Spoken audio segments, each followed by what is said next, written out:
How to call in a white-tailed deer using the Snort Wheeze. That's right, folks. In this video, I'm going to talk about how to use a Snort Wheeze to get a white-tailed deer, especially a nice buck.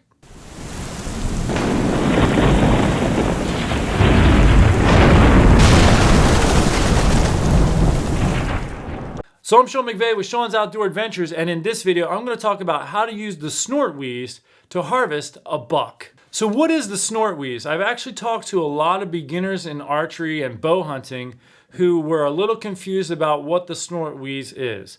So there is a deer snort, which is an alarm call that all deer will use to warn other deer that there is danger in the area. So it'll be like a whew, whew, whew. You may have experienced that. There's a doe 50 yards away, downwind of you, or saw you move, and she's just standing there going, whew, whew.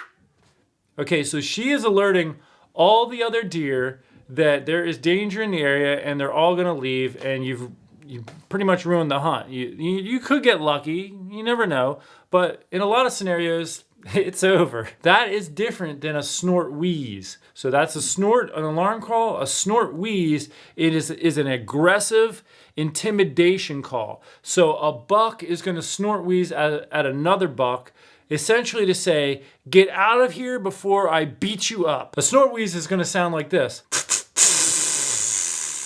So a Snort Wheeze will sound like this. There'll be two short snorts and a long wheeze.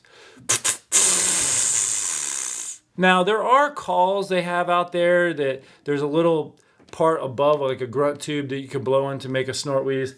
Honestly, it's a gimmick. You don't even need it. Obviously, you just saw me do it with my mouth, and it actually sounds even more authentic than what you're going to get on one of these.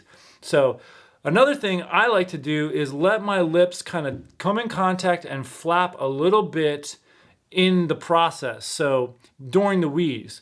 So the reason why I do that is the very first time I heard a Snort Wheeze in the wild, a buck did it, and you could really hear that sound that sounded like lips flapping almost in the wheeze part, and it was a long, drawn-out wheeze. Another thing that I noticed in that situation was it had a guttural sound, like a hoo. So I'll actually incorporate that in my wheeze very often. And in a situation like with this buck, I saw this buck about 150 yards away, and it was the very end of October. I tried grunting at it first, and it kind of looked my way, but it had something on its mind. It was going somewhere. I tried grunting again. He's like, I'm not coming to that. So he walked out of sight, and I began to Snort Wheeze at him. So here are some things to keep in mind when using the Snort Wheeze. First of all, it's not the type of call that you just do once and you're done. It's an intimidation call. So what deer behavior will do is very often this. If I Snort Wheeze at a buck, or with my guttural sound, the buck will often go over to an overhanging limb and make a scrape. Now that is body language of the buck saying, no, I'm the dominant buck, and this is my breeding area. So I'm going to make a scrape in front of you to say, this is my turf. Now, if you stop Snort Wheezing, he's going to think he intimidated you and you went away. So like in this situation, the buck went out of sight. I could not see the buck anymore. But I imagined, I did a Snort Wheeze at him. I imagined that he went over to an overhanging limb and started to make a scrape. So I waited interval. I did it in intervals. I waited about 10 to 15 seconds and I Snort Wheezed again. I waited about 10 or 15 seconds and Snort Wheezed again. Now, what's happening is the buck is still making a scrape over there. And again, I can't even see him, but I'm playing it out in my mind. So he's over there making a scrape, trying to intimidate me, and I'm going to keep laying on the Snort Wheeze. Now, eventually, this buck could not take it anymore, and he began to come in looking for the buck that was Snort Wheezing at him. So he came walking up the trail, and I'll put a link for this actual hunt in the description section of this video. Now, I didn't have the snort wheezing on camera. I turned the camera off because the deer was out of range, like out of sight. And I just was standing there snort wheezing and snort wheezing. For about 5 minutes, I carried on like this. I was like, I'm going for it here. And then he showed up, and as soon as I saw him, I stopped calling. Okay. And then what happened is he came up, he didn't see the buck, so he ducked into the woods because I was on an old logging road. When he went into the woods, going in a different direction, that's when I hit him with the snort wheeze again, because I wanted to turn him and have him come back my way. And I had about a 12-yard shot because he did turn, he came right back. Always keep this in mind, friends. When a deer is coming and looking your way, don't call. If he's coming your way or he starts to go away, hit him with another call to see if you can get him to turn and come in. And that's what I did in this situation, and obviously I brought the buck home. This was a buck in Illinois. Second buck I ever shot in Illinois. I'm going to interject here the scripture passage for this video if you're in the giveaway process.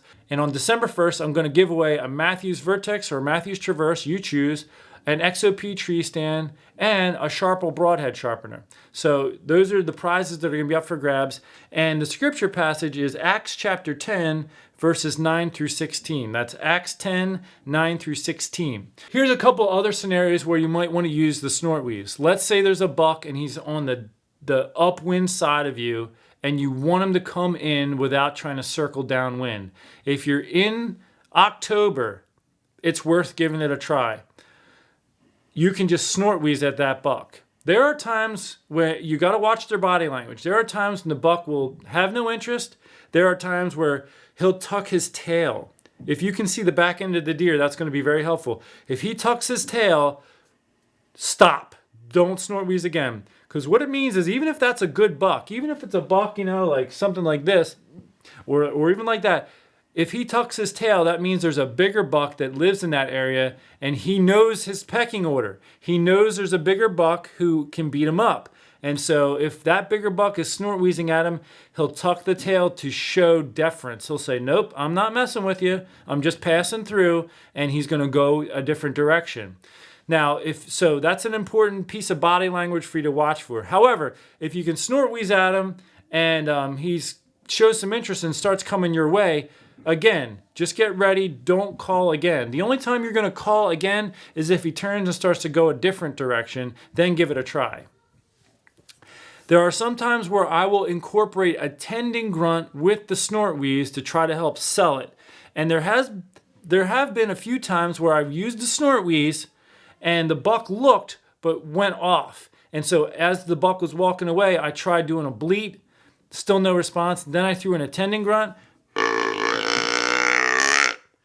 And that's what turned him and had him come in. So start, if you're going to be aggressive in those types of situations, you can start with the snort wheeze, but start incorporating your other ones if you're not getting the response you want. If he shows that he's intimidated, tucks the tail, stop calling altogether, wait a little bit, maybe he'll calm back down, and then you can break out something like a bleat call, which I talked about in my last video, and you can bleat at him and see what kind of response you get.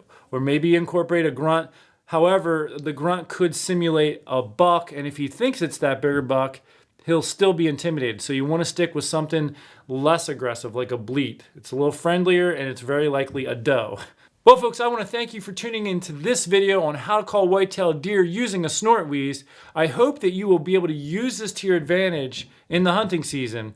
And I do ask you to help me grow my channel. I'm just a small-time guy, but I'd love your help. The way you can help is click that share button, copy the link, and email it to your friends. If you want to post it on Facebook, you can, but from what I'm told, Facebook doesn't really like YouTube, and so when you post a video of YouTube on Facebook, they don't always promote it to your friends and fans. So if you want to copy that link and email it to some people or post it wherever, I would greatly appreciate it.